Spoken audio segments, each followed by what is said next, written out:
You too? Unbelievable. I'm at the mercy of an entire species of invalids.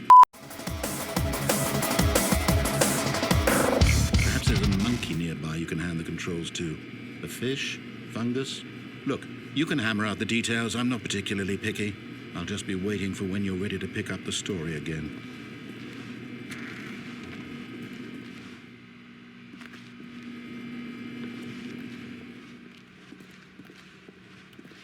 Coming to a staircase, Stanley walked upstairs to his boss's office.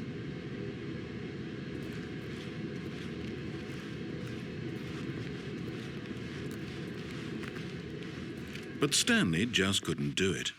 He considered the possibility of facing his boss, admitting he had left his post during work hours. He might be fired for that. And in such a competitive economy, why had he taken that risk? All because he believed everyone had vanished? His boss would think he was crazy. And then something occurred to Stanley. Maybe, he thought to himself, maybe I am crazy. All of my co-workers blinking mysteriously out of existence in a single moment for no reason at all? None of it made any logical sense. And as Stanley pondered this, he began to make other strange observations. For example, why couldn't he see his feet when he looked down? Why did doors close automatically behind him wherever he went? And for that matter, these rooms were starting to look pretty familiar. Were they simply repeating? No, Stanley said to himself, this is all too strange. This can't be real. And at last, he came to the conclusion that had been on the tip of his tongue. He just hadn't found the words for it.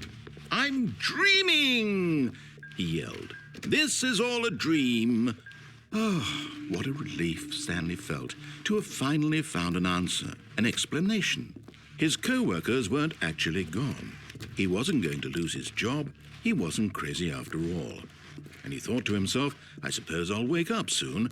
I'll have to go back to my boring real-life job pushing buttons. I may as well enjoy this while I'm still lucid. So, he imagined himself flying and began to gently float above the ground.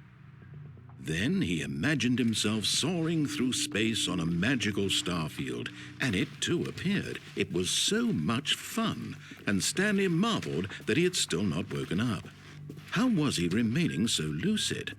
And then perhaps the strangest question of them all entered Stanley's head. One he was amazed he hadn't asked himself sooner. Why is there a voice in my head dictating everything that I'm doing and thinking? Now the voice was describing itself being considered by Stanley, who found it particularly strange. I'm dreaming about a voice describing me, thinking about how it's describing my thoughts, he thought.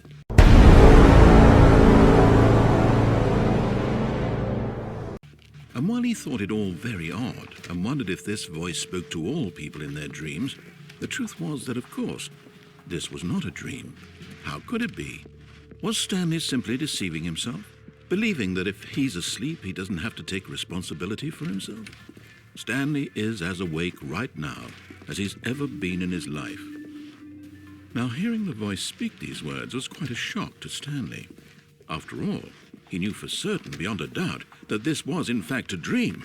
Did the voice not see him float and make the magical stars just a moment ago? How else would the voice explain all that? This voice was a part of himself too. Surely, if he could just...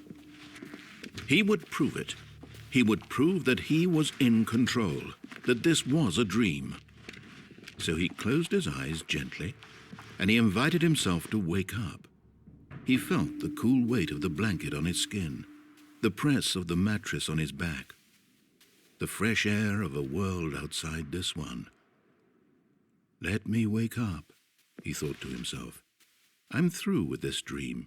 I wish it to be over. Let me go back to my job.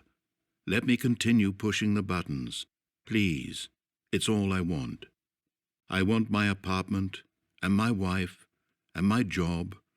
All I want is my life exactly the way it's always been. My life is normal. I am normal.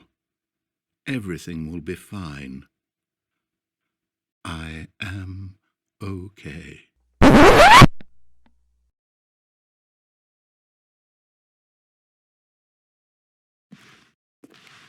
Stanley began screaming. "Please, someone, wake me up. My name is Stanley. I have a boss. I have an office. I am real. Please, someone tell me I am real. I must be real. I must be. Can anyone hear my voice? Who am I? Who am I?" And everything went black.